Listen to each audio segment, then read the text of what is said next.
Oui, moi je dis ceci, Gilles, ça a quand même duré. Nous avons ici, sur ces antennes ici, on n'est pas des vents en guerre. Nous avons toujours dit ici, d'abord, à propos de la France, que la France peut assouplir sa position et reprendre langue avec ces pays, reformer sa diplomatie terroriste et tout irait bien.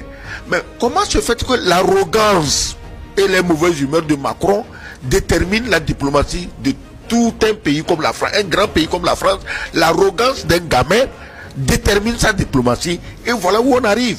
Ceci dit, les pays frères de ces pays de l'AES, eux aussi, ils ont eu tout le temps de réfléchir, de mettre un peu d'eau dans leur vin, parce que tu ne peux pas punir ces pays sans punir directement ou indirectement tes propres ressortissants. Ils ont réfléchi ou ils n'ont pas réfléchi. La solution ou l'aboutissement de leur immense réflexion est tombé sur une panne d'avion à Abuja. Alors, quel choix vous croyez que ces trois pays avaient? Les autres ont eu le temps de s'assouplir. Regardez, à côté, mais l'autre a eu, dans un sursaut de choses, de dire, bon écoutez, nous laissons vos marchandises venir dans notre port. Malheureusement, c'est une décision à encourager, à applaudir, mais malheureusement, elle est incomplète. Si les bagages viennent, les marchandises viennent et au nord à la frontière, ils ne peuvent pas sortir, mais il n'y a pas de bon sens. Donc moi je me dis ceci, ils ont eu le temps de réfléchir, de dire que Maliens, Burkinabés et Nigériens sont nos frères, que nous on n'est que des individus, on va passer.